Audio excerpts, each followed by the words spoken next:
Pada kesempatan kali ini kami akan membahas mengenai sejarah Filipus II dari Makedonia. Meskipun ia sering hanya dikenang sebagai ayah dari Alexander Agung, Filipus II dari Makedonia adalah seorang raja dan komandan militer yang ulung atas haknya sendiri, menyiapkan panggung untuk kemenangan putranya atas Darius III dan penaklukan Persia. Philip mewarisi negara yang lemah dan terbelakang dengan pasukan yang tidak efektif dan tidak disiplin dan membentuk mereka menjadi kekuatan militer yang tangguh dan efisien, yang akhirnya menaklukkan wilayah di sekitar Makedonia serta menaklukkan sebagian besar Yunani. Dia menggunakan penyuapan, peperangan, dan ancaman untuk mengamankan kerajaannya. Namun, tanpa wawasan dan tekadnya, sejarah tidak akan pernah mendengar tentang Alexander. Tidak seperti banyak negara kota di Yunani, Makedonia adalah monarki, dipandang primitif dan terbelakang oleh seluruh Yunani. Meskipun orang-orang berbicara dengan dialek Yunani, banyak yang percaya negara itu hanya berguna sebagai sumber kayu dan padang rumput. Keluarga kerajaan dari tanah barbar ini adalah Argeads yang menelusuri akar mereka ke Pulau Argos dan Herakles, putra Zeus. Lahir sekitar tahun 383 sebelum Masehi, Philip adalah anak bungsu dari 3 putra Amintas III. Kakak laki-lakinya Perdikcasi terbunuh saat melawan Iliria di sepanjang perbatasan Makedonia Utara. Karena kakak tertua Argead, Alexander II, juga meninggal, Philip dijadikan wali untuk keponakannya Amintas IV.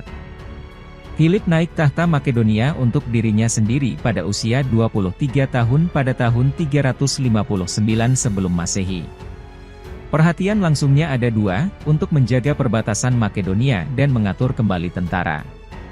Musuh utamanya adalah orang Iliria dan orang Athena, yang tidak hanya memiliki tambang emas dan perak di dekatnya tetapi juga mendukung orang yang berpura-pura menjadi tahta Makedonia.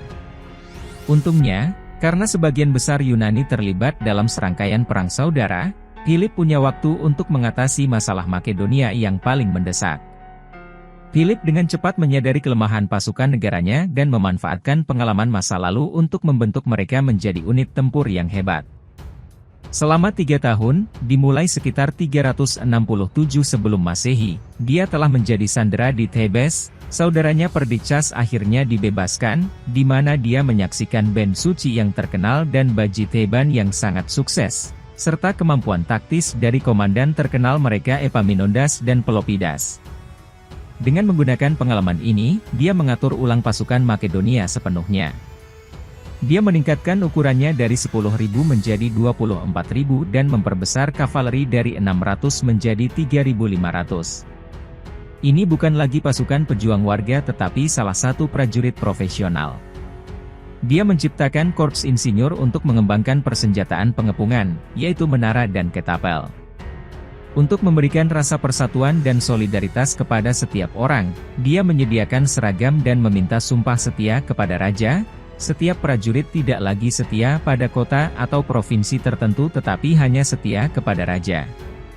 Selanjutnya, dia merestrukturisasi phalanx Yunani tradisional, menyediakan setiap unit individu dengan komandannya sendiri, sehingga memungkinkan komunikasi yang lebih baik. Philip mengubah persenjataan utama dari hoplite tombak ke sarissa, tombak setinggi 18-20 kaki, itu memiliki keuntungan untuk menjangkau tombak lawan yang jauh lebih pendek. Selain sarissa, helm baru, dan perisai yang didesain ulang, setiap orang memiliki pedang bermata 2 yang lebih kecil, atau siphos, untuk pertarungan jarak dekat. Setelah reorganisasi tentaranya, dia membuat kembali ibu kota Pella, mengundang penyair, penulis, dan filsuf. Aristoteles akan diminta untuk mengajar putra Philip, Alexander. Sekali lagi, alasannya masuk akal, untuk memastikan bahwa tetangganya tidak akan menyerang, dia mengundang putra mereka ke Pella untuk tidak hanya dididik tetapi juga dijadikan sandera. Untuk menjaga otoritasnya di rumah, dia mendirikan halaman kerajaan untuk mengamankan tahta dari kemungkinan plot. Namun, perhatian utamanya tetap pada keselamatan dan keamanan Makedonia. Pada 357 sebelum Masehi dia membuat marah warga Athena ketika dia merebut koloni mereka di Amphipolis, dengan demikian memperoleh tambang emas dan peraknya. Dia sementara akan mengembalikannya ke negara kotahannya untuk menangkapnya kembali nanti. Dari sana, dia merebut kota Pomedia dan Pydna di Yunani Utara pada tahun 356 sebelum Masehi. Kekuasaan Philip akan membuahkan hasil ketika dia terlibat dalam Perang Sosial ketiga pada tahun 356 sebelum Masehi. Orang-orang Phocians telah merebut kota Delphi, rumah orakel terkenal. Baik Athena maupun Sparta memasuki konflik di pihak Phocians.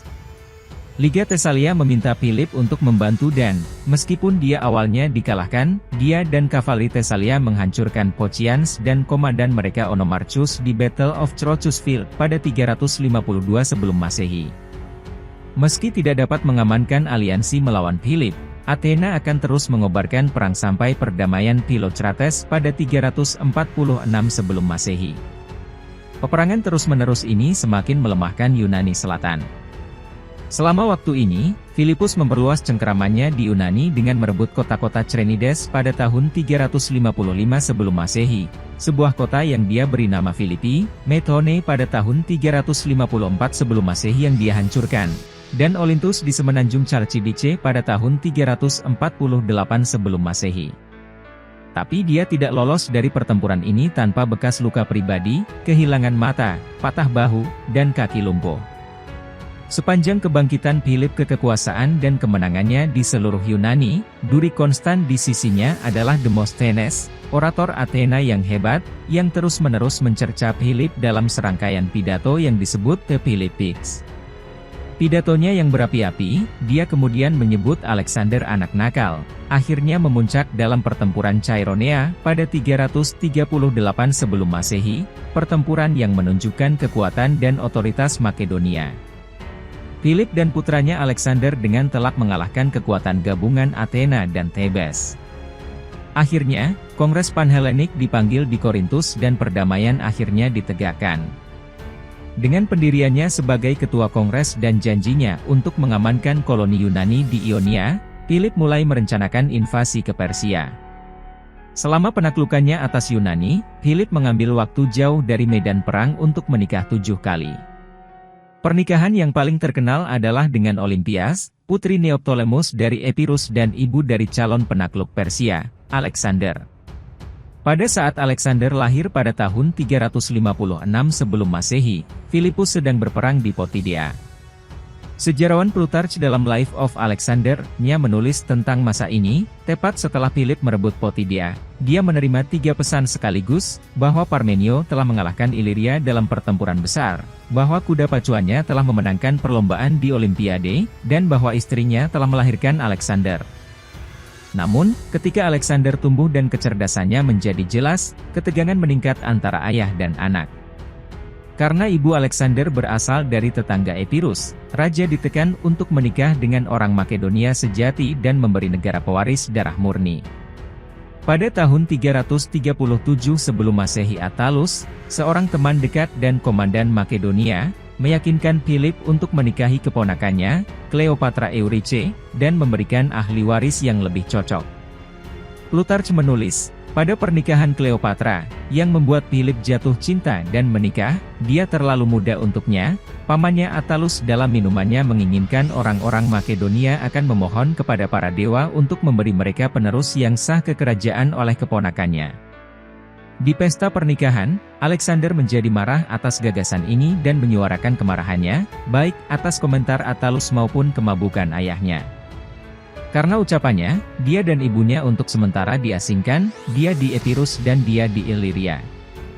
Tak lama setelah kembali ke Pella, Alexander akan duduk di singgasana. Pada tahun 336 sebelum Masehi, mantan teman dan kekasih Philip, Pausanias, menjadi marah kepada Philip karena masalah pribadi dan menikamnya sampai mati. Alexander dengan cepat dinobatkan sebagai raja. Plutarch menulis, Pausanias, yang telah melakukan kemarahan kepadanya atas contoh Attalus dan Cleopatra, ketika dia menemukan dia tidak bisa mendapatkan ganti rugi atas aibnya di tangan Philip, melihat kesempatannya dan membunuhnya. Rasa bersalah yang faktanya sebagian besar diletakkan pada Olympias, yang dikatakan telah mendorong dan membuat jengkel para pemuda yang marah untuk membalas dendam. Dugaan bagian Olympias dalam pembunuhan itu tidak pernah terbukti, namun, diketahui secara luas bahwa dia selalu menginginkan tahta untuk Alexander. Istri dan anak baru Philip dengan cepat dihukum mati oleh Olympias, melenyapkan setiap penuntut tahta yang signifikan. Setelah menundukkan setiap ancaman serius terhadap pemerintahannya, Alexander memenuhi impian ayahnya dan menginvasi Persia. Terima kasih sudah mengikuti video-video kami, jangan lupa share, like dan subscribe agar bisa selalu mengikuti update video dari kami.